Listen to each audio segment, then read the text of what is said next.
Boa noite, boa tarde, dependendo de onde você estiver. Sejam muito bem-vindas, muito bem-vindes, muito bem-vindos ao Topia, Festival de Arte Sonora 2021. Essas primeiras instruções vão ser em português e em seguida, quando começarmos oficialmente a apresentação, vamos ter tradução simultânea do inglês para o português. Mas as primeiras instruções por aqui. Hello, welcome to Topia Sound Art Festival. These first instructions will be in Portuguese and English, but when we start the presentation, the language will be English, and we'll have a simultaneous translation to Portuguese in the Zoom. So if you'd like to jump from YouTube into the Zoom so that you can get the Portuguese simultaneous translation channel, then you need to send an email to the YouTube chat, and our producers will invite you through email to join the Zoom meeting. So I'll just quickly repeat em português. Então, se você estiver no Zoom e se você estiver no YouTube e você precisar das instruções da tradução em português, quando a apresentação for em inglês, você pode agora já mandar um e-mail aí no chat do YouTube para a nossa produtora, que ela vai te mandar o link para entrar na nossa reunião aqui, onde você pode ativar a função de tradução simultânea português, do inglês para o português, e aí quando você entrar aqui no Zoom, você pode, se você não souber ainda como faz, você pode perguntar para as nossas produtoras que estão aqui no chat, produção, Ana Elisa, e ela vai te escrever, então, e ensinar como é que liga a sua tradução. Então, if you are in YouTube, the presentations will be in English. So, yeah, if you require translation to Portuguese, jump into the Zoom, get the link. Yeah. Convidamos agora a Stephanie para começar, a nossa maravilhosa tradutora simultânea, para começar a tradução. Então, se você está aqui no Zoom, você pode entrar no canal de português, e se você está no YouTube, manda uma mensagem para a nossa querida produtora Sâmia, que está por aí também no chat, e você pode vir para cá. Certo? Então, se todo mundo estiver preparados, podemos, então, começar a nossa apresentação. Posso ter uma mãozinha, todo mundo, que está tudo certo? Bacana? Obrigada. Então, hi, everyone. So now we're going to start the transmission of the presentation in English, and we'll also talk slowly so that Stephanie can have time to translate not only what I'm saying, but also my performance, which is doing really, really well. Thank you, Stephanie. Welcome to Topia. Welcome, everyone. So this is our Sound Art Festival that will take place between today and the next 2 weekends of November until the 27th. So every weekend we'll have activities and performances and live talks. So very soon we're going to start going through the website to make it a bit more clear how we structured this festival between the exhibition online, the live events, and the talks. So this festival is a cooperation between the group Errant Sound from Berlin, a collective of sound artists, out of which there are some. There's a Brazilian artist, which is one of the directors of Errant Sound, which is Laura Mello, so we're both the coordinators of TOPIA. So I'm Vanessa and Laura, and we're going to be guiding you in the premiere today. So yeah, so it's as you can see, it's a cooperation between Germany, Brazil, England, and Turkey. So also within this cooperation, we count with the support of the Goethe Institute São Paulo and other other support partners, which we'll announce later. So TOPIA Festival presents an online exhibition, which is called Cloudtopia. We'll explain this amazing titles in a little bit, and a virtual bar that's called Bartopia. There's some performances because it takes place in 12 cities in these countries that I've just named. And there are a couple events at Errant Sound Gallery in Berlin. So the artworks can be visited here at Errant Sound in some of the places in Brazil, especially in Paraíba and in Bahia.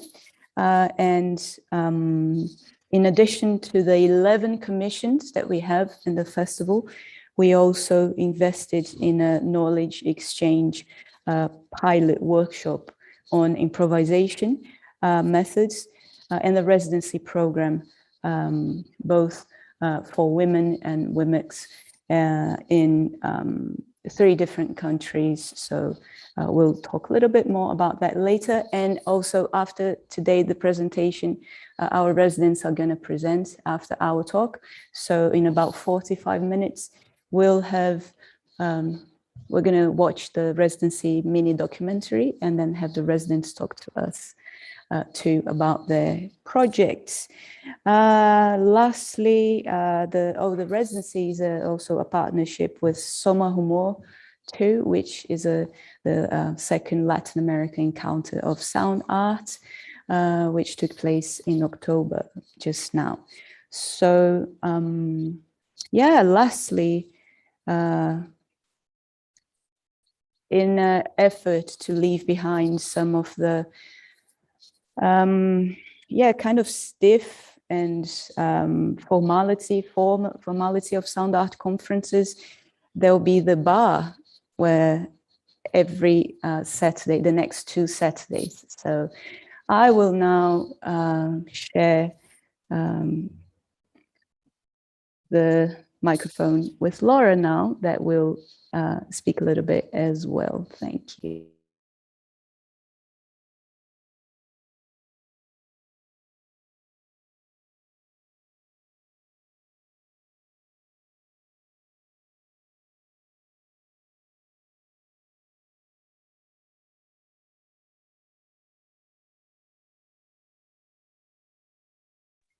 Laura, o seu som não está funcionando.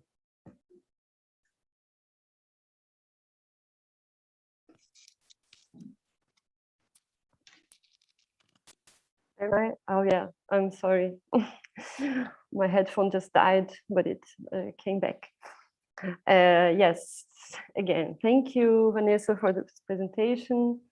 And thank you, Annelisa, thank you, Samia, thank you, Stephanie, thank you, Mariana, for supporting us here in the sound. Thank you again, Goethe Institute São Paulo. Thank you, Errant Sound group as community. That's always so nice to be with and to work with. I just want to tell about something about the history of this festival. This is actually the 5th edition, or even the 6th edition of the festival. We had two collaborations between other countries. The first one was with Turkey 2018. And the name of the first name of the festival was Dystopia. So Dystopia Berlin, Turkey, and then Dystopia Turkey, Berlin the next year. And then the next year, Dystopia Berlin, Brazil.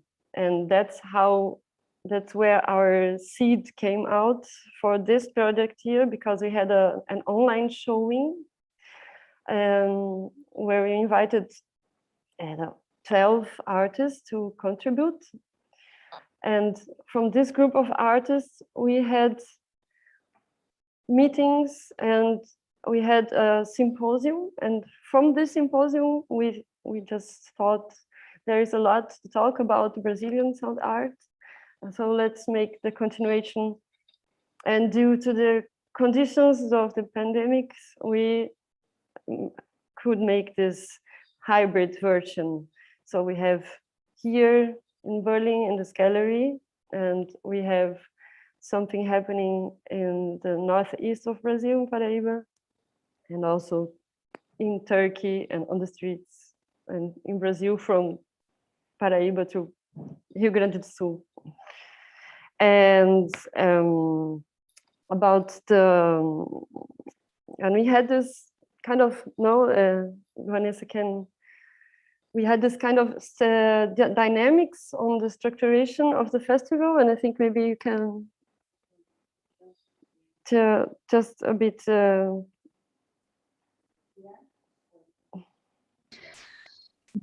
I'm mute. Yeah. So yeah. So that's okay. That view is good too. So Laura and I are here on the same space. As you can see, we're here in Errant Sound. Yeah, and so as Laura said, this festival is an iteration of the original Dystopia Festival Sound Art Biennial from Errant Sound. But the most relevant change is that after a few years during the festival, we believed that the terms dystopia and utopia and the sort of opposition was a bit, it didn't represent what we wanted to say anymore. There was quite a lot of critique coming from these terms as well, because someone's utopia might be someone else's dystopia, and so on. So we decided that actually we would put an asterisk and remove the prefix ut and this and several other forms of prefix that you could use, like atopia or heterotopia, and leave that incomplete but open to suggestions. So that's one of the big differences from Dystopia Biennial and TOPIA, the Sound Art Festival this year. This year, the festival is also, as it's unfolding from the listening as a tool to blow out the bubble, the seminar conference that happened between Brazil and Germany last year. So we actually continue meeting the same group that was in the conference and continue the discussion that took place in the conference. And that sort of started a self-organized curatorial process that led to what TOPIA is today. So yeah, so TOPIA stems from this really intensive exchange between Germany, Brazil, and England during the second half of the pandemic, and this year, which is still maybe a new half or a different or the same, but still the pandemic.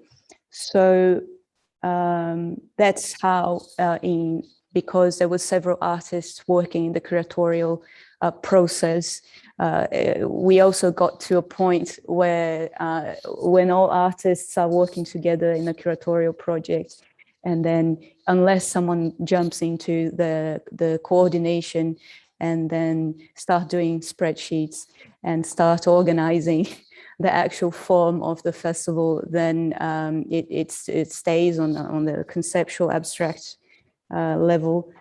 It's really hard to get it out of the paper or the screen.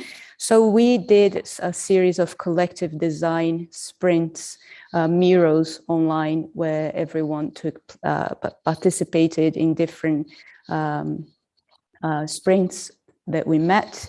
So after this collective sprint, the festival reached its final form, which also is a statement, because we don't have a curatorial statement for the festival. We built collectively a sort of, it's not a manifesto as well, but we put together a text that really highlights the idea of experimental form through collective curatorial process, and also the importance of artists also stepping into the role of cultural mediation and production, and sort of having understanding that we need to have agency in the several spectrum between the conception, but also the labor that is necessary to create a festival like this, so that people are not overworked and also people are paid properly. So sometimes we really need to, as artists, also step into this process of inhabiting the path between our scene and the cultural sector. So this is how Topia came to be. But we are here now actually for the opening. So we are gonna take a kind of a run through the whole structure of the festival. As I said before, that's because it's not as easy. Also in the communication, it's not as easy as to say it's taking place in one place only. But I will share my screen and show you the website, and then we can go through the festival.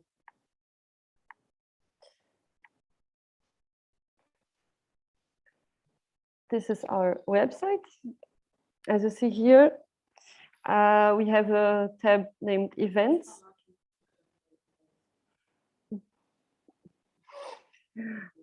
It's Vanessa is telling me it's not a curatorial text, it's a collective, of course, a collective text. So we have the announcement for today. Today we are having this presentation until the end of this hour. I won't say the number because it's different in every place. And afterwards, we will have the presentation of the work, Speaking Through, by Mariana Carvalho, Elif Soğuksu, and Nirah Pomar. And they will be here presenting for you. With Mariana is here, Elif is in Istanbul, and Nirah is in Florianopolis. It's a very special work. They're very keen. I had the honor to be the tutor, and this work is also one of our collaborations with Somahumor 2, this sound art encounter in Latin America. And this residency was one of the residencies from that festival, but supported by this festival. This will be tonight. Tomorrow, we will have a performance here at Errant Sound from by Jutta Ravenna, but the performer is Sarah Messelli. And this event is 2G in Germany, as I say, genesen or geimpft, or either you had COVID or you have the vaccination to come, and you have to register. And our special events on Saturday are the Cloudtopias. As Vanessa already mentioned, we try to avoid the stiffness of sound art or online conferences. And second, we try to substitute this institution that we missed it so much during the pandemics, the bar. So we want to have people to talk to each other. It will be a very interactive situation. The first bar is on its next Saturday, and the topic is migration and diasporas, or migratory and diasporic themes, because we, as Brazilians and migrants from the global south here in Europe, this topic is quite important, not only politically, but also affectively, so that we can find ways of forming the bonds and the connections that we experienced when we were in our home original countries. So for this first bar, we're inviting the two artists, and we will have a special guest. So I'll just guide you through the proposal. So the first artist is Elif. She is from Peru. She's from Peru. I just forgot to put here. She's from Peru, but she lives in Berlin. And then we have Ximena Alakon, who is a marvelous Colombian artist that has also lived and studied in Europe for the past 25 years. But now she lives in the UK, and she has an amazing work with the Latin America communities, diaspora, and telematic performances with her own instruments and apps that she's coded so that she can connect memories and soundscapes and field recordings, and put artists in different parts of Latin America and Europe to dialogue and share their narratives related to this topic, or any topic that they'd like to share. She'll talk more about this as a guest on next Saturday. And then as a special guest, because also in Brazil, we have a long history of relationship with the slave trade and with colonization. So also we have a lot of forced migration and migration that has built the history of Brazil. So one of the artists will also talk about that, which is an amazing sound artist and radio artist called Chi El Haoli. And she'll present her work that's called Memories of Zaha, which is a work that she made with Manis, but he unfortunately won't be able to be present in the bar. So this work is a tribute to her mother, which was a young Lebanese immigrant who left her original homeland to reside permanently in Brazil, as it is the case of a lot of the diaspora that came during or after the Second World War to Brazil.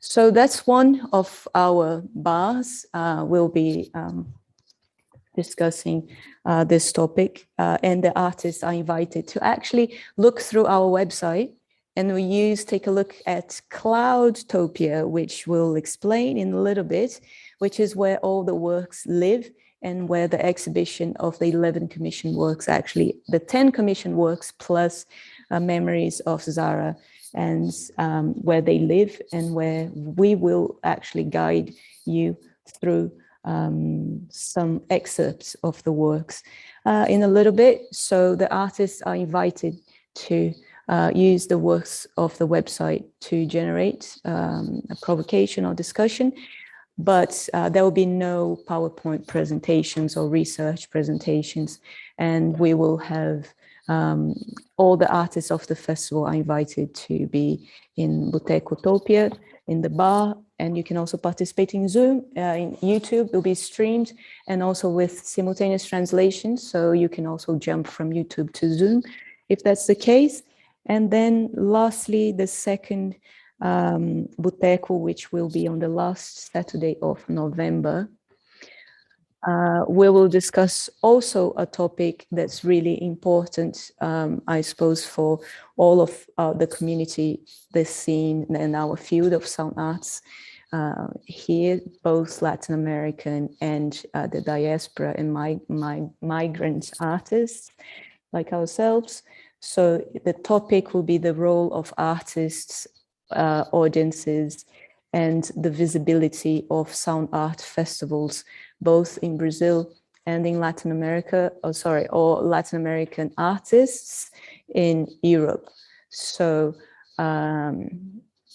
which is also a really important topic for us who are part of emerging scenes here abroad, but also have various generations of our scenes in Brazil that sometimes even fall into oblivion because we don't sometimes have the capacity to document these festivals and continue the legacy of festivals that come and go quickly as butterflies live sometimes. So this will be the topic, and the guests will be Fulya Unasok,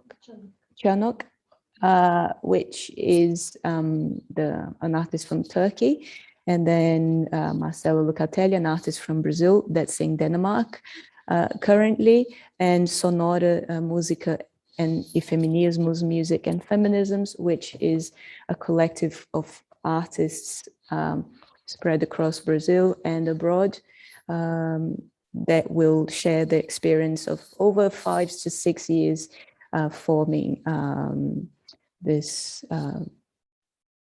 contemporary music, sound art, and experimental music, reading groups, festivals, performances, and they are actually one of our commissions as well, who are doing the pilot program in improvisation methods that they will also present here in what we are calling the Cloudtopia missions and the events which Laura will tell us a little bit now. Please, Laura. Yes, as you can stop sharing your screen. And thank you, Vanessa, for all these nice presentations. We go on with sharing the screen. That's now my turn, and we go through the events where we then try to distribute all the works during this 2 weeks. As I said before, tomorrow we have the first performance of Yuta Ravena here in this room. And afterwards, we'll have from Brazil, our commissioned artists presenting their works. So each hour, one artist would present and show their works. First tomorrow, first couple is Isabel Nogueira and Luciano Zanata, and they're Betamaxers. Projeto Betamaxers Buraco de Minhoca, Wormholes. It's a mixture of electronic dance music and experimental music. And yes, sure. And the result is a music video, half an hour long, and an album on Bandcamp. So if you go to the website, you can see everything. And so we have, after that, we have a work by Liliana Carvalho and Rui Chaves, Estrilho, talking about impressions, acoustic impressions during the pandemics in João Pessoa, Paraíba. And the result is an audiovisual. And the next tomorrow will be Bealura, aka Gabriela Nobre, with her work Tudo acaba em fins que recomeçam. And in English, I will just show you. In English, everything ends in ends that starts over, a narrative of loops and knots.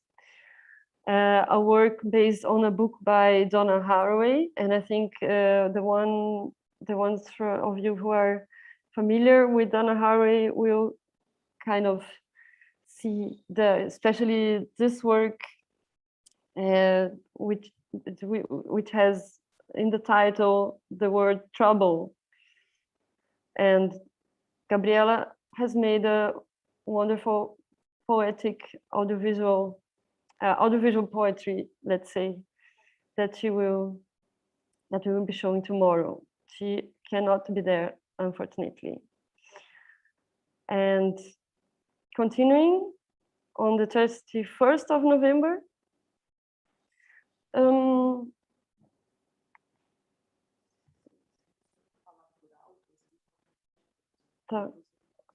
okay. On the 31st of November, we have Suspensão, which is a work on the beach. For us here in winter, it's really kind of a torture. No, actually, it's like a release to watch this view of a beach and sun and the blue sky and the wind. She's playing with the rhythms and with the dynamics of the natural circumstances, winds, waves, sea waves, and the live tempo, the tempo of the life in this beach, Ponta de Campina. The next one is a very special one that is not online yet because it's still in realization. It's Impulsa Sonora. This is a collaborative work by our special guests, Sonora group, Músicas e Feminismos. They are exchanging messages in Telegram at the same time. The whole group gets the same message, and it's like a popular belief that when you look at your watch and you find repeated numbers, that it means that someone is thinking about you. And this is the whole group that will be preparing this work. This work will be online on the 20th, one day before. Yes, I'm very much looking forward.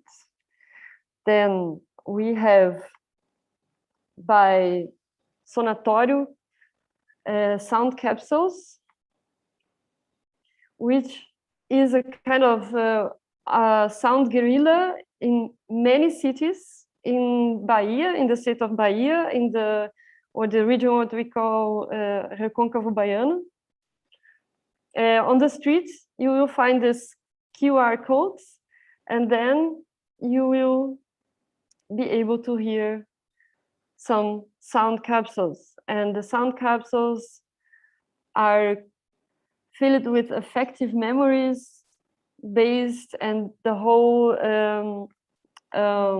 construction is based on science fiction novels, and it kind of brings the idea of a new future through sound. if you see some QR codes near you, take out your scan and take a listen. And the next one is By the Window We Listen. It's a collective composition from Fábrica de Sons Eletrônicos, electronic sound factory from the University Rio, another partner of the festival. And this is also another work based on acoustic experiences from their own places, from the intimacy of the quarantine times. And they composed a line, it's only audio, it's only sound, and they invite you to go through the sound of the city of Rio de Janeiro, of also collective composition.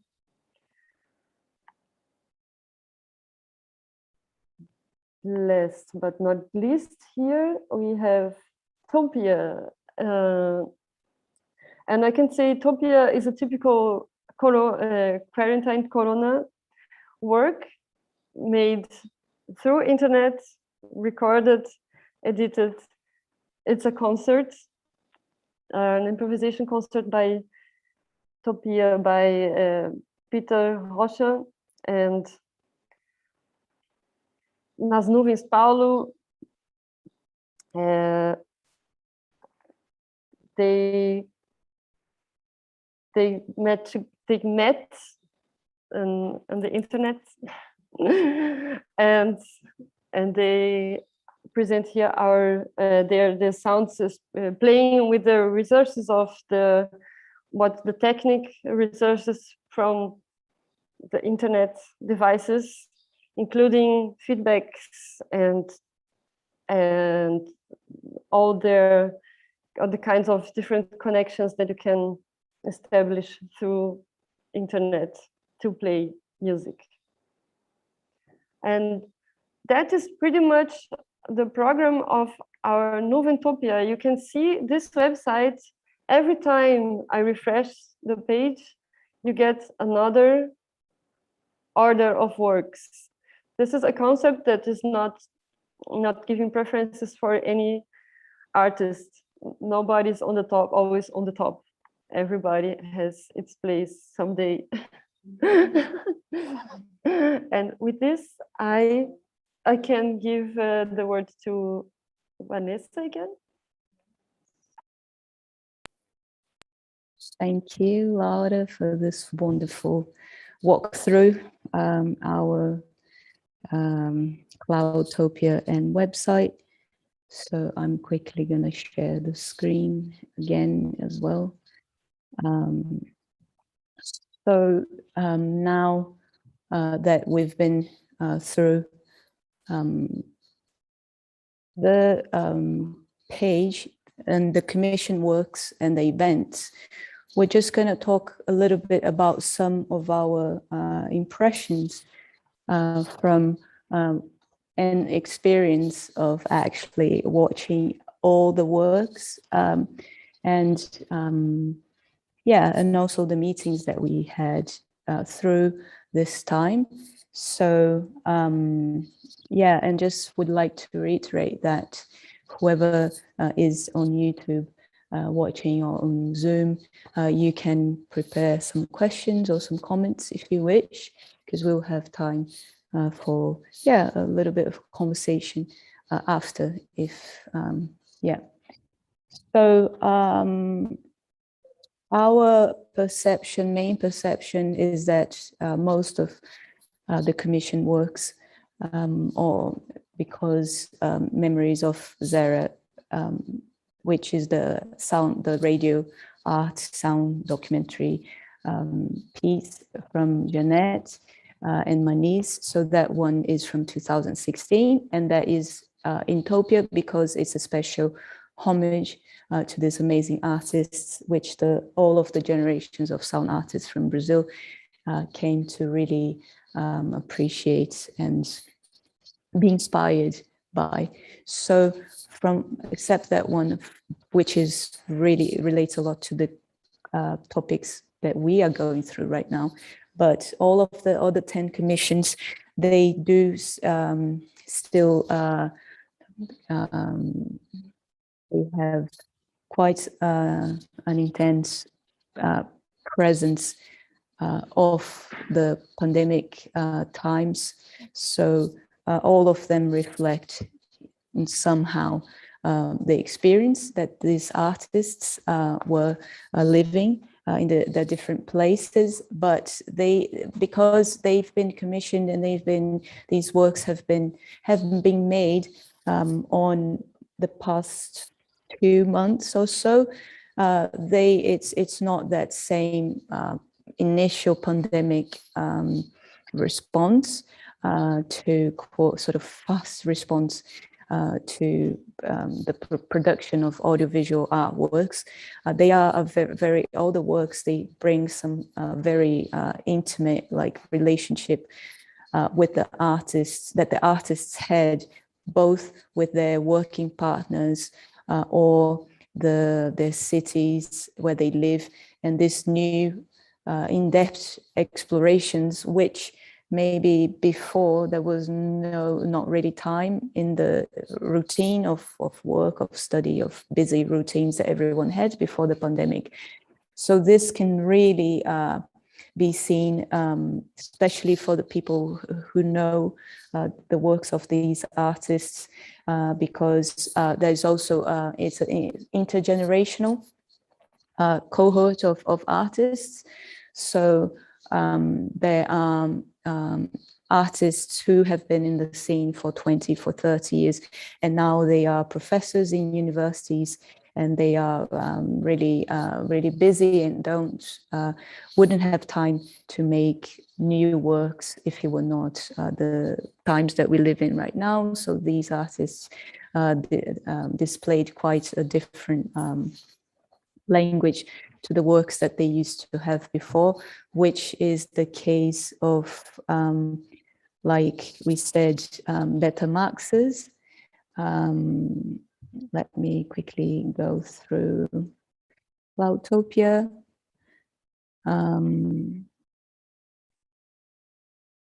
So this project, the artists recorded in their backyard in Brazil, and they you can really tell that they've been immersed in that backyard for the year, making this work, which also served as the material to compose 3 tracks from an album, which really do explore a lot of sampling language from the 90s using analog machines. So also really having time to process not only their relationship with the backyard, but with the material. So we're just quickly going to watch 1 or 2 minutes so that you can have that feel of the backyard.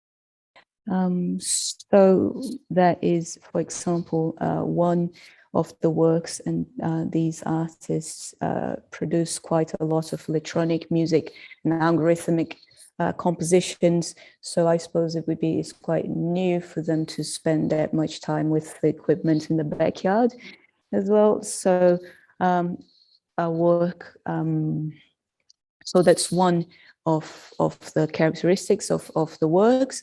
And another characteristic is that there's a new generation of artists which have just been studying with this sort of older generation, previous generation. So they've been studying and doing BAs and MAs with this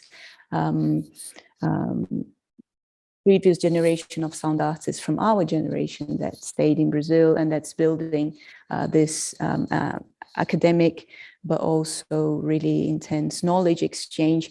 And it's worth remembering that these universities are public universities in Brazil. So I think that's quite an interesting outcome and intergenerational connection. So that, for example, is the case of TOPIA, which Laura also mentioned, which is from two very interesting artists, Nas Nuvem Paulo and Peter Rocha, which also were present in the, Peter was present in the symposium from last year that was, he was one of the main people that were also questioning that the concepts of utopia and the concepts of dystopia, that they were quite could be seen as quite racist, and raising also among other artists several critiques to this dichotomy between the two terms. So anyway, their work in the festival is, like Laura explained, a process of noise and improvisation using analog and digital technologies, and the noise, both material but also physical, from the digital transmissions. So let's just watch quickly 1 minute. Mute my microphone.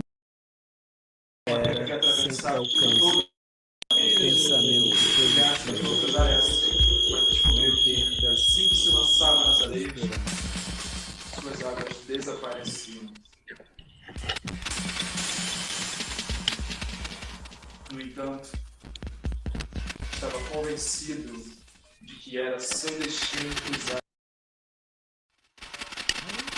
Mas mesmo assim, não havia como. A pergunta que fizestes tem resposta triunfante. Uma coroa de louros, um futuro verdejante. A pergunta que fizestes tem uma resposta triunfante. Uma coroa de louros, um futuro verdejante.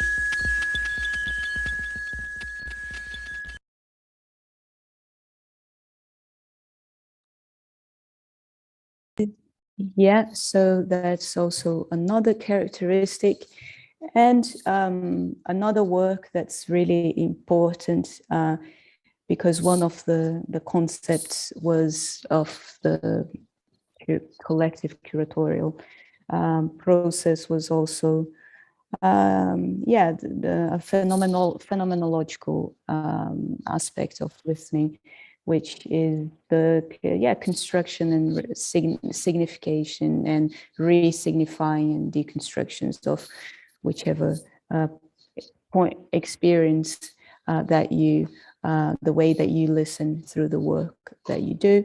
So the choice of materials and media that you make. So these topics are quite discussed, I suppose, also when you're studying sound art and experimental music, and we can see a lot of this present in one of the other works, which is from a research group of the Unirio, which is Fábrica de Sons, the Fábrica de Sons Eletrônicos, which is electronic sound factory. So the work is called From the Window We Listen. And I already prepared that one for you here, actually, because there's a specific stuff that we're going to listen. So it's a collective work from the students of this research center and guided by Paulo Dantas, their supervisor and teach professor, who is one of really important artists as well in the Brazilian sound art scene. So this work is a sound work with subtitles on YouTube, and it reflects about how many, Laura? 11 artists, 11 artists from the collective, but you will actually see each of them through passing through the timeline here, and their names with the subtitles. And we also share this collective experience of the pandemic, which they share their collective individual experience of the pandemic in this collective work, where they really use the listening as a medium to measure time in the pandemic. Really, the sound signals of your everyday life. They really went really deep into each of their soundscapes of their daily lives, and that this work is a reflection of that. So let me mute my mic.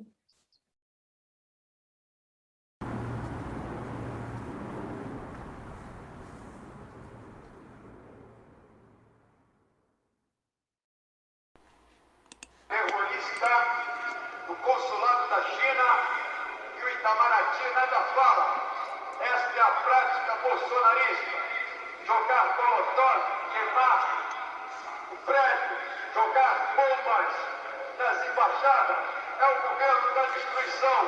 Fora Bolsonaro e sua quadrilha. Dos 5 anos que eu já vivi nesse Rio de Janeiro, 4 deles eu passei no Catete. Eu cheguei a me mudar para o prédio do lado, fiz uma mudança a pé, mas dei a sorte de encontrar um apartamento na mesma posição, com o Morro Santa Amaro na janela. Tá que agora a minha vista tá mais para a janela do vizinho, mas se esticar um pouquinho o pescoço até rola um pôr do sol. Moro eu e mais 2 pessoas num apartamento 100% LGBT. Um dado que seria, assim, totalmente irrelevante se a gente não tivesse vivendo esse contexto cheio de ódio. Eu lembro direitinho do momento que saiu o resultado dessa última eleição. Um vizinho meu gritava na janela que a gente deveria morrer. Os dias foram passando e ele aumentava a lista das pessoas que deveriam ser mortas. Chegou ao ponto de gritar que quem anda de vermelho na rua deveria morrer.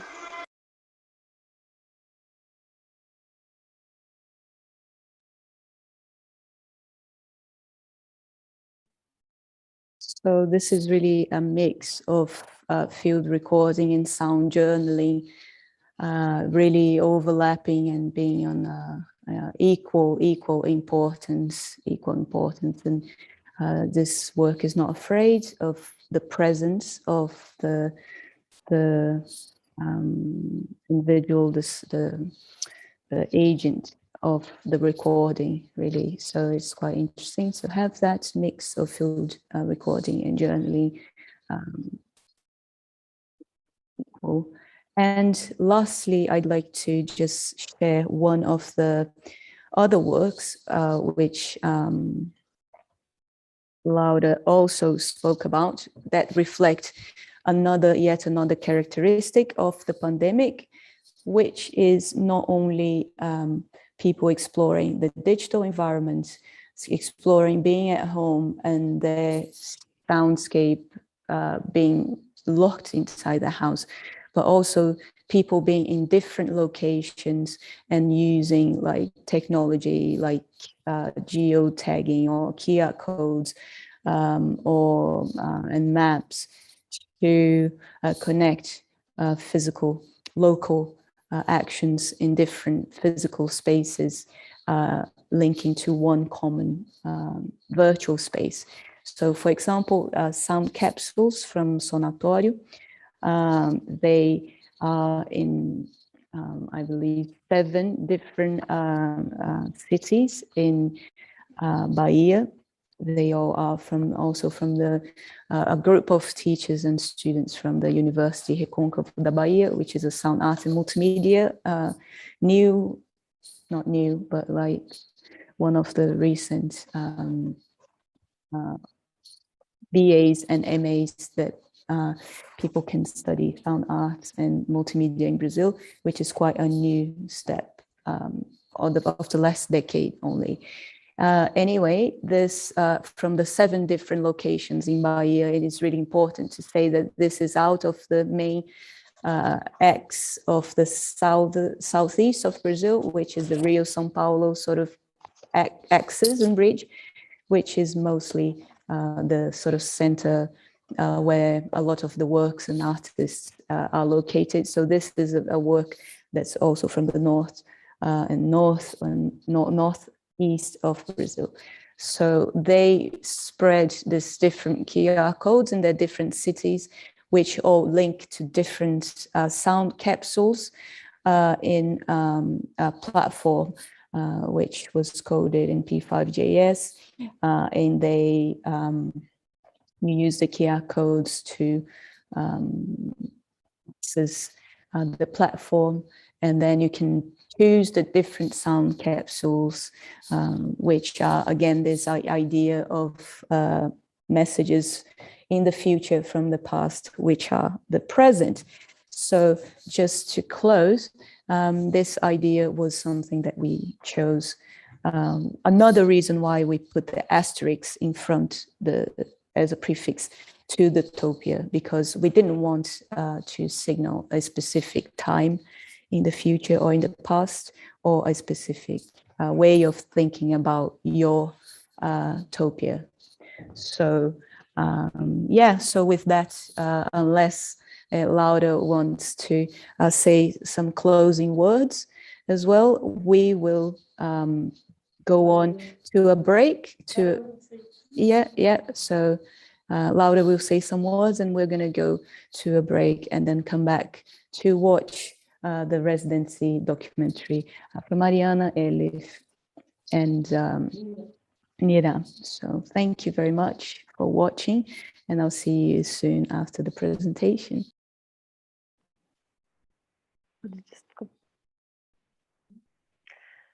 I just want to say a big thanks to some partners that we haven't mentioned yet, especially Neustadt Kultur and the Beauftragte der Bundesregierung für Kultur und apart from Soma Rumor 2, Sonora Músicas e Feminismos, that's also a very big partner in the very beginning of the festival. Then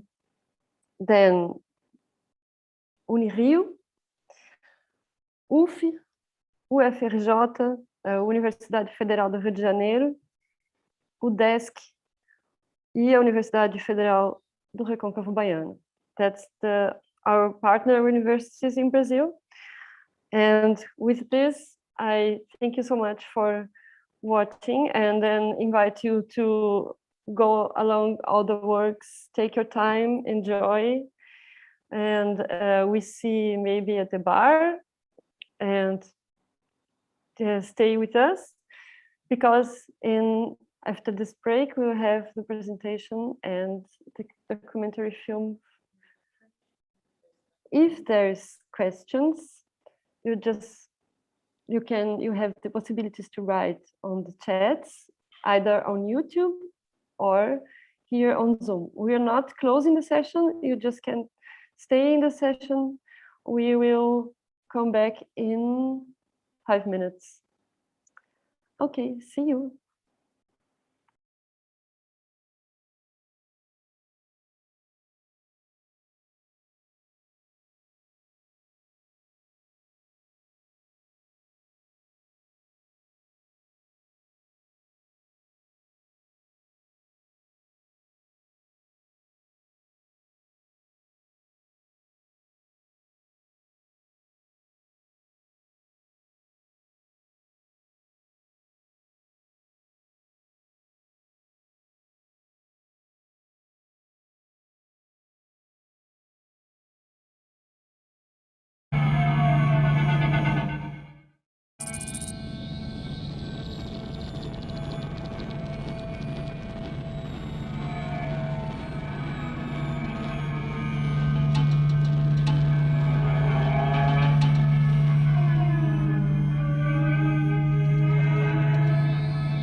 welcome back.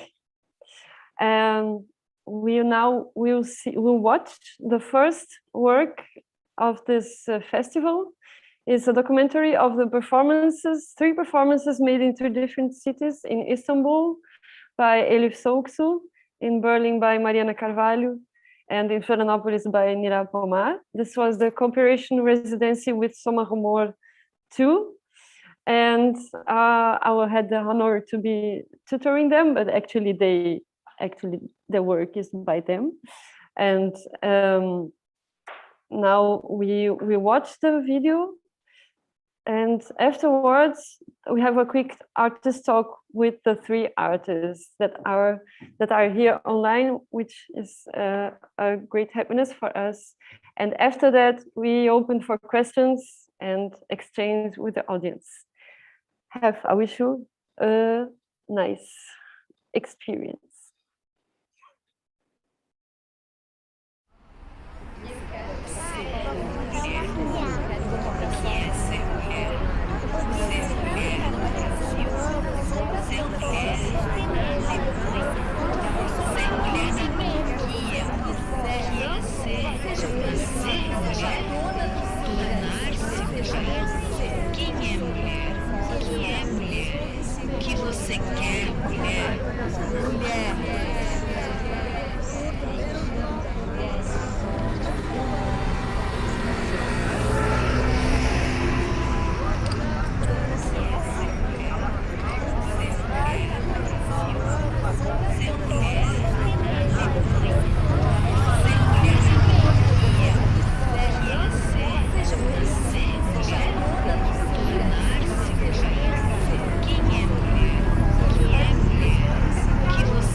What do you want to put Was out? möchtest du losschießen? What do you want to put out?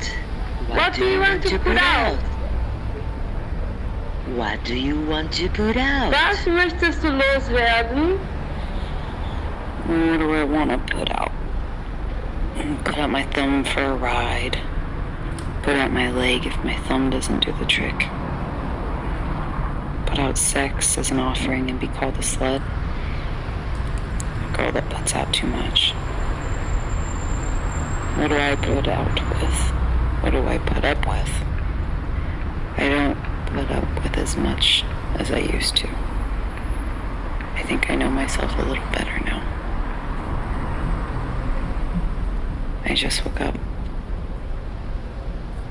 It's 9:30.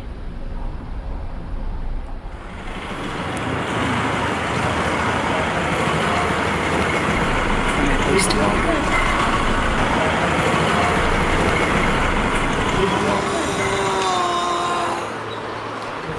So I guess I'll say a story. Which one is my favorite to tell? Nothing comes to mind, I'm sorry. Ability of being alone. Distinguish loneliness and pain from the non-intrusive background visibility. How deep can you reach? How many chairs had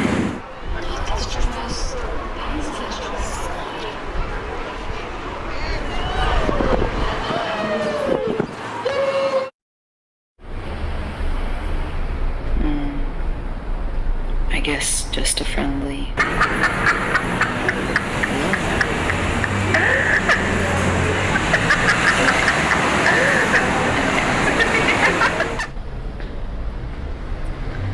I want to be kind, but not lose my sense of dignity or respect. I want to put out some ugliness. Kadınlara özellikle eğitim, iş ve temsilde özgürlük ve eşitlik istiyorum. Kadınların da lider olduğunu, barışa katkıda bulunduklarını, kendi geleceklerini belirleyebildiklerini görebildiklerini ve kendilerine güven duyduklarını görebilmeyi istiyorum. Çünkü böylece kadınlar şiddet mağduru olmayacak, çocuk evlilikleri sona erecek ve çocuk doğurup doğurmama özgürlüklerini kazanacaklar. Segundo bom dia para você, sabadão, hoje até as 15, tá? Hoje até as 15 aí, trazer para você. Outra novidade moda de qualidade.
This link between us.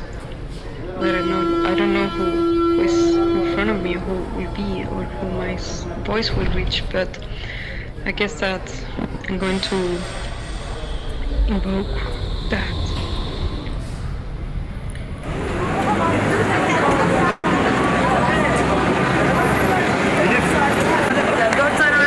Bununla uğraşacak, haftalık alacak yani.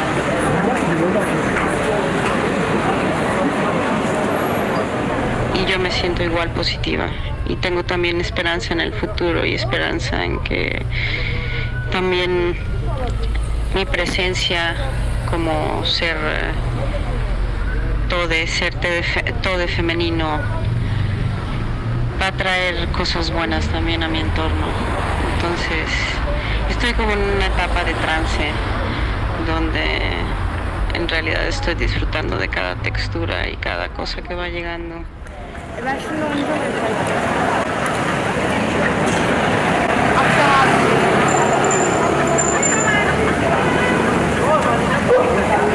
Hadi görüşürüz.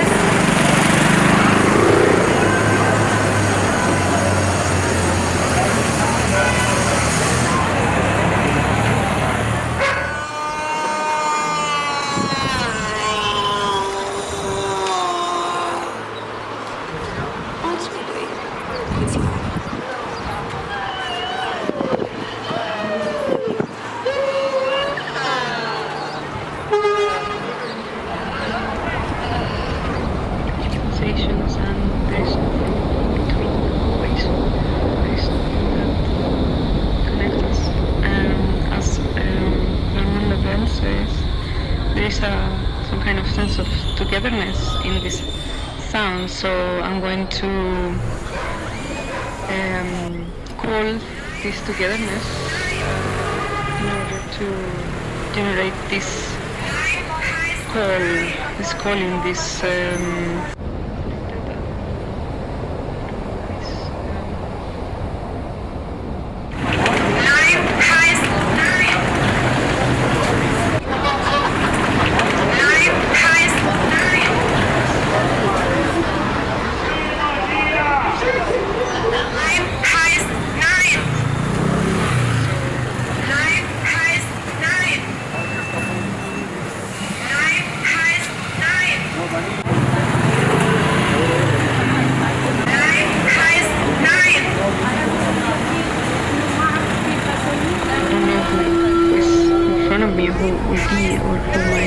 voice will reach, but I guess that I'm going to 9 heißt Nein!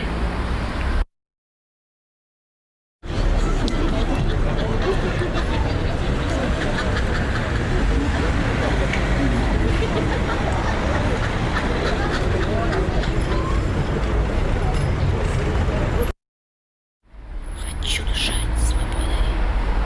Проснись.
Spend my nights out in the barroom. Liquor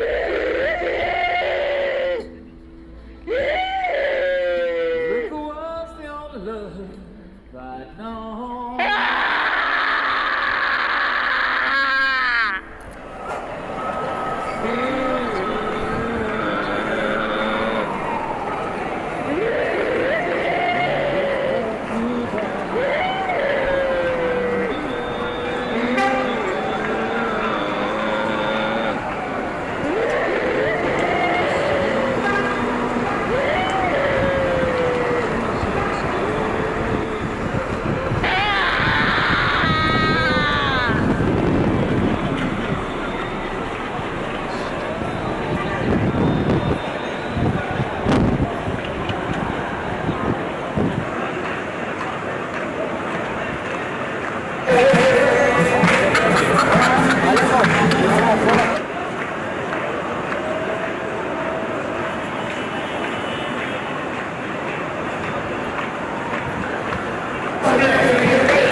Alguém tem que falar para ela possibilitar.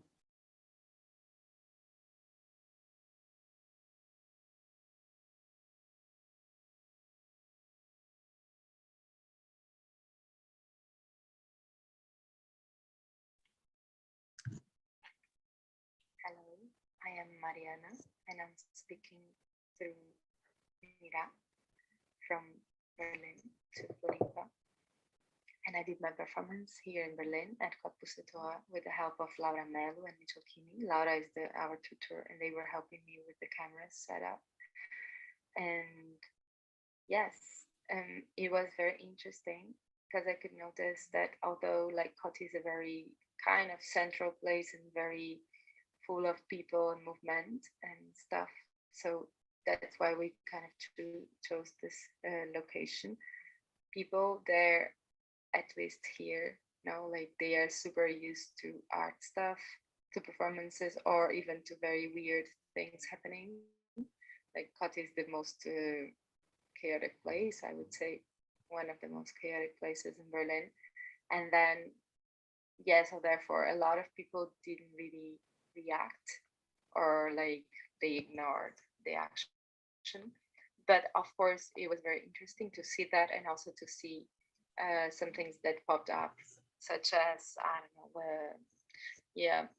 know, interacting with musicians that were playing at the bridge, and the homeless person that came to laugh together because I was laughing the audios, or a lot of people looking at us, at me, but like the whole action.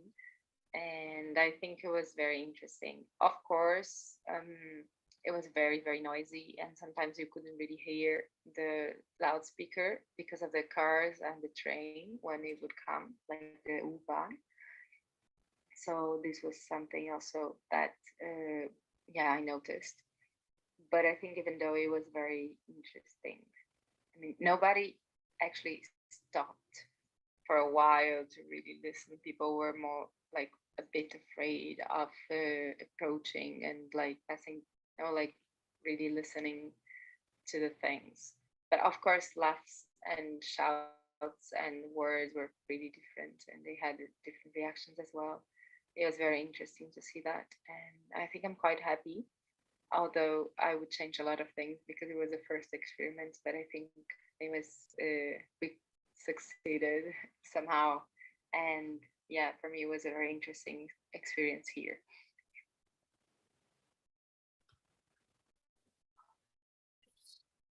Olá, meu nome é Nirah e eu estou falando diretamente de Floripa através da boca da Mari.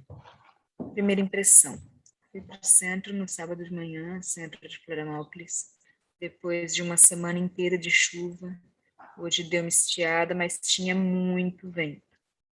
Ainda tem muitas nuvens carregadas no céu, então era sol encoberto, mas mesmo assim tinha bastante gente no centro para um sábado de manhã, nos tempos que estamos vivendo e com a temperatura e as condições climáticas do local.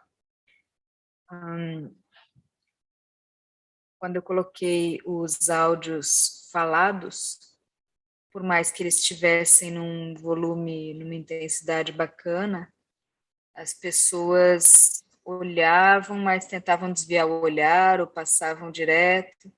Agora, as risadas e os gritos chamavam muito mais atenção. Era um dia de muito vento aqui também, quando a gente fez, então, em vários momentos, o som do vento, por mais que eu tivesse com uma captação legal, o som do vento, ele aparece bastante nas minhas gravações. E algo que me chama muita atenção também é como as pessoas andam com fones de ouvido nas ruas, então elas realmente não prestam atenção no que está acontecendo ao redor. E mesmo quando eu passava perto de alguém que estava parado na rua e tal, as pessoas faziam de conta que não estavam vendo. Então teve várias questões assim que me chamaram a atenção, principalmente o fato de que os homens prestavam mais atenção do que as mulheres. E a gente estava com vozes de mulheres, contando histórias de mulheres, e os homens prestavam muito mais atenção do que as mulheres.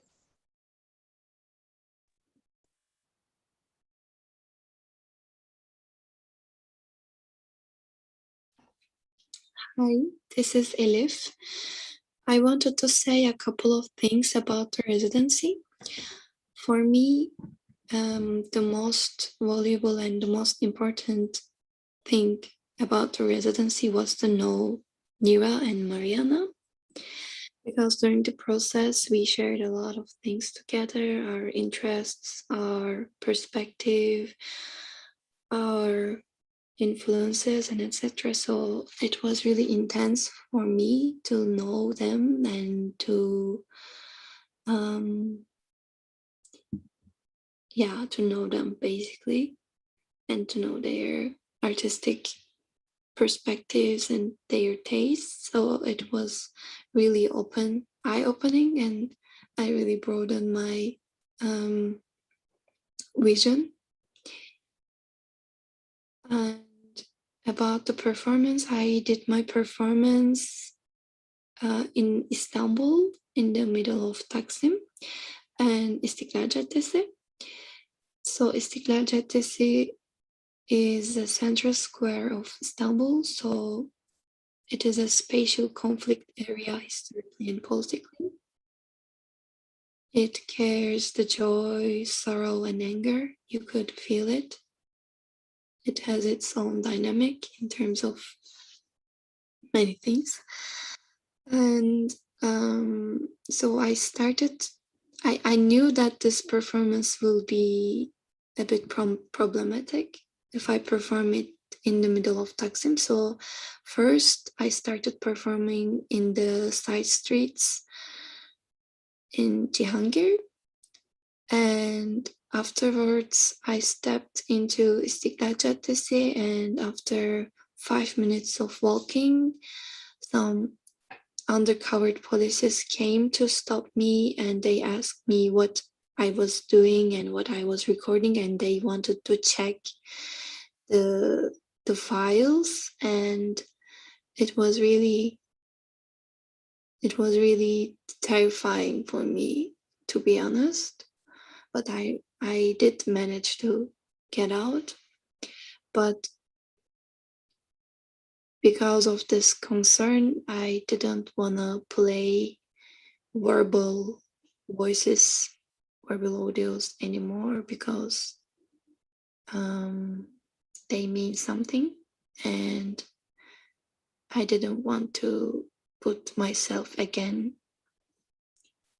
in a difficult situation. So I just played some non-verbal voices. So yeah, that was my experience.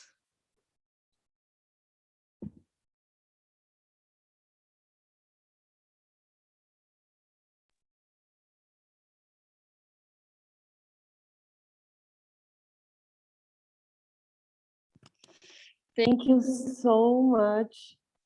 This is an amazing work. I was so totally touched when I saw it for the first time, and I feel so grateful to have had the chance to work with you. I think from my side, my only job was to bring you together, and we did some kind of getting each other interactions. Otherwise, helping Mariana here in her performance was for me also a very interesting experience. Maybe you now can, Mariana, can you tell me about this, the question of choosing a place? How was it to go to the place? And because it was one first try, let's say, and that's because it's a documentary, and it raised in us many questions on why did you choose the place, and how different is this place from others? Yeah. Hey, I think I can talk, but then maybe Nirah and Elif can add things as well. But maybe I can talk about Berlin. Most of all, like, I think first of all, actually, like, we wanted to really, our idea was to do the same action, the three of us, in the 3 different places, and see what happens, and like how the different places, how people respond differently, like what's the different soundscapes with the sounds that we received and everything. So I think kind of the idea was that, we could compare these three actions, this like same action. And specifically in Berlin, as I was saying in the audio that Elif played for you, I think we went to Kreuzberg and Cottbusser, which is kind of a very chaotic place in Berlin, and it has also like a tradition of I don't know, protests sometimes, and in the ride, like going to the canal, the Maybach-Ufer, where you have this statue like for the punk and stuff like that. But we realized that people are kind of used to that kind of things here, or at least like a lot of weird things happen in Kotti. So it was not like really grabbing a lot of attention, maybe also because of the noise. And I think I would be very curious to try in other places here in the city as well. And I mean, I think this is very different from the experience that Elif had, for instance, with the police, you know, or even like Nirah. And maybe girls, you want to talk more? Yeah, maybe I can continue. So we were 3 female artists in 3 different cities, and that was something really powerful for us. So we wanted to use this distance in our initial point in the project, basically, actually. And the reason why I especially chose İstiklal Caddesi is because it has its own dynamic and it has its own history, both politically and many things. And like, as I told in the audio, it has its own feeling. Once you go there, you could feel this energy, this sorrow, this anger. So it has its own history. So also there are like different kind of people from different cities, different cultures, and it has its own dynamic. And I knew that it is gonna be really difficult for me to perform in Istanbul because of this political history of İstiklal Caddesi, where all the demonstrations, provocations happened in the past.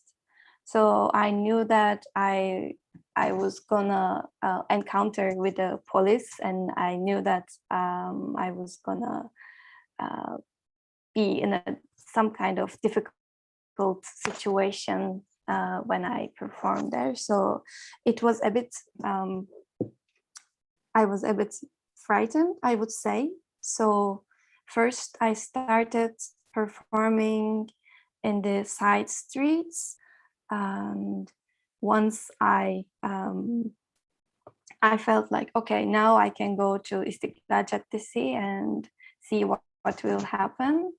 And then after like 5 or 6 minutes of walking, and I just wanted to give an information. I didn't want to use audio files that has a verbal meaning, because I knew that is going to be a problem.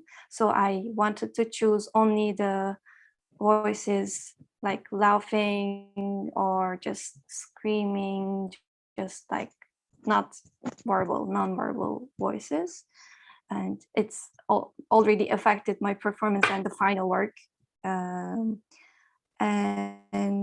once I started walking through the İstiklal Caddesi, after like 6 minutes later, 2 undercover police came and they told me I was a provocateur, or I was activist, and they wanted to stop me, and they were really rude. and me and my friends were trying to explain them that it's not something you taught, and it was really terrifying for me because I was also responsible for my friends and their equipments, and they wanted to check the files, they wanted to look the files, and luckily we did manage to get out. And yeah, actually it was for me, it was really intense performance for me. It was, I felt all the feelings and all the emotions, and yeah, maybe I talked a lot, and maybe I can just give Nirah to. Hello. Well, Florianópolis is an island, and we chose Saturday morning to do the performance, and then I went to downtown, and it was not so cloudy, it was not so and the people didn't look to me, they just passed by me, they just using headphones, and then man, the man was taking a look, but the women just passed by. So I really want to do it again in a closed place. And well, I think it's it.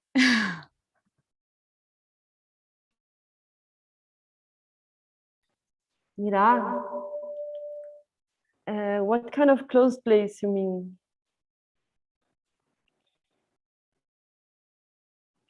Nirah?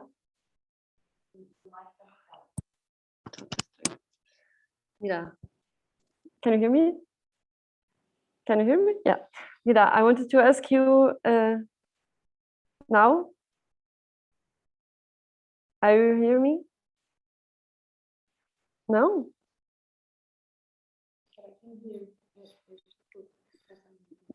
Nirah, I just wanted to ask you which kind of closed place can you in a performative place, or in a market, or what kind of closed place, and why a closed place? Oh, I think a closed place,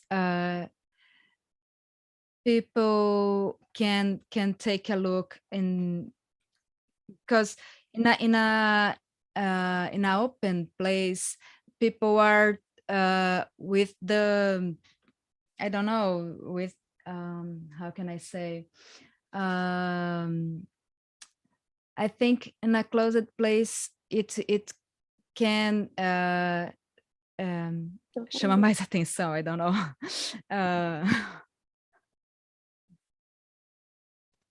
Grab more attention. Yeah.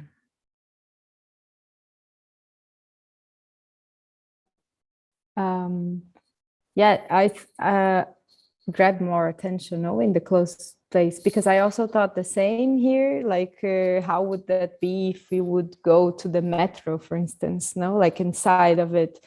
Because I thought, like, with words, it would be nice to be very close to people, as if we would talk, no, somehow, and see if they would kind of answer, or like if it would be a conversation somehow. I don't know.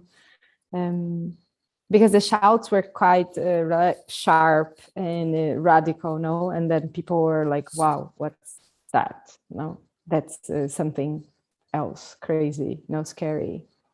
So yeah, closed space could be nice to try, I think. But more a public space still, I would say, not a performance space.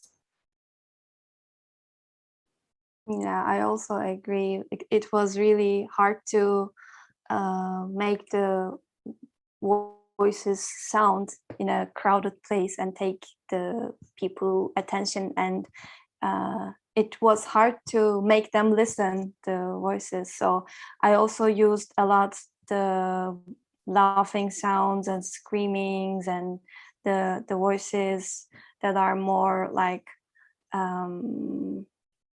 I would say provocative in a way. So yeah, I totally agree to Nirah. Like if you would go to a more maybe closed place, but then I don't know. Yeah, but I'm still happy to that I performed in İstiklal Caddesi and that's such a crowd and not like yeah, like lots of sounds and really intense. It has its own in soundscape, and I'm still happy about it. Yeah. Yeah, one thing that I think was interesting was that we made an open call. So, I mean, maybe we should say that it was in the video, but it was a very important part of the work to women and non-binary people, queer, yeah, like all the possible categories.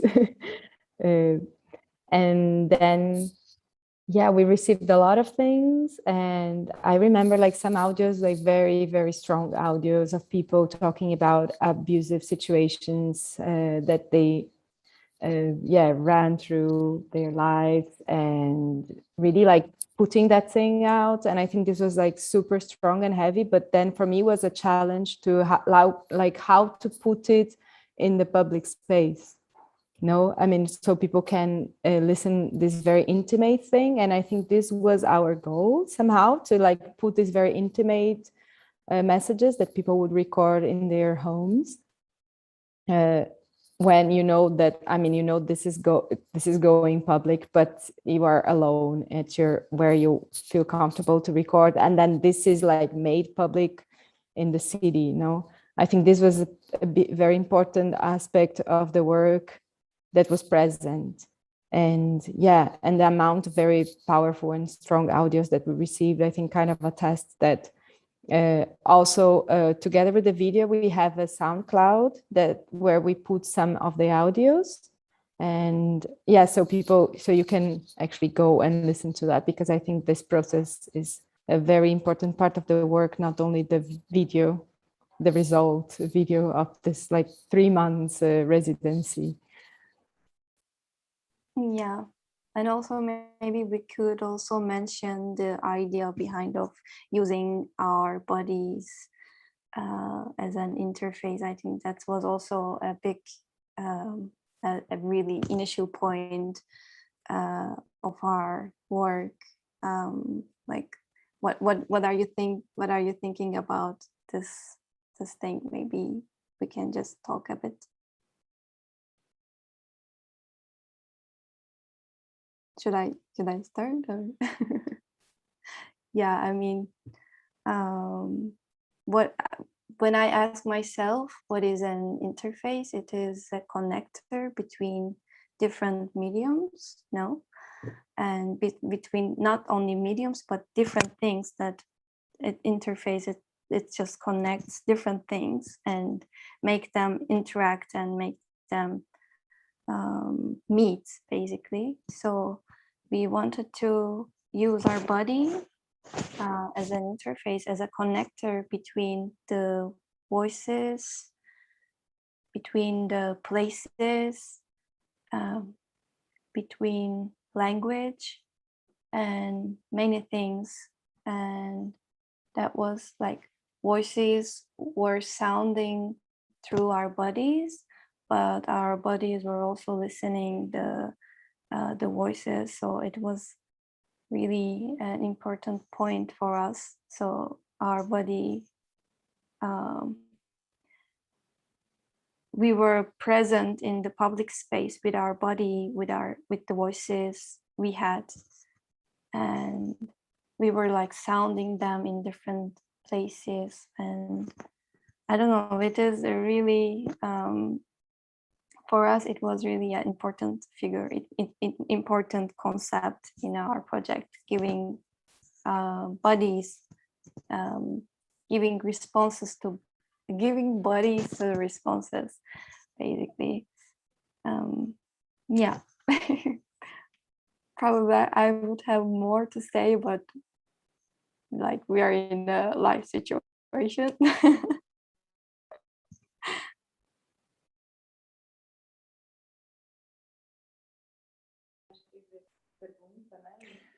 Yeah, thank you so much, Elif. It's so nice to see you again. Many greetings to Istanbul. What time is it now? I think it's midnight, no? It is 11. Yeah. So yeah, I think we can just go on talking about this topic. You can just show up in our bar Topias, for example, and bring your drink and topic.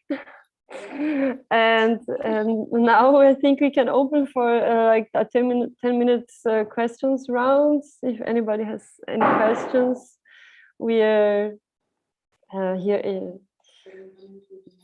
Yeah, you can post questions on the chat on YouTube or on Zoom. Also, we forgot to mention the question that we asked to women. Actually, I think we should also mention that. We did the open call with a question, what do you want to put out?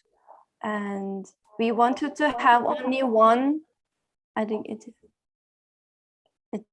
is making feedbacks. Okay. No problem.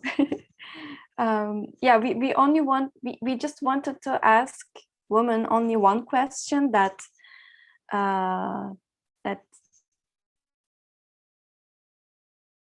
doesn't lead anyone to a specific subject or specific topic. We just wanted to ask only one question that covers all of the things, and that's why we wanted to ask a question that doesn't have any tendency to lead a woman to a specific issue. And maybe at that point, Mariana might want to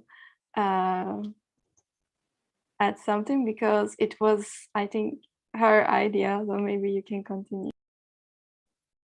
Yeah, I think I was kind of thinking of a question that something that could also unite the fact that we were three women doing the same action in three different places, because we knew that we wanted to act as interfaces, but we were looking for like a common topic or like context to be part of the work. And then we decided to work with women and like gender somehow, like bring this layer, because I think putting a body of a woman in a public space is already like strong, like sounding, no? And then I think historically, like women are so silenciadas, how do you say that?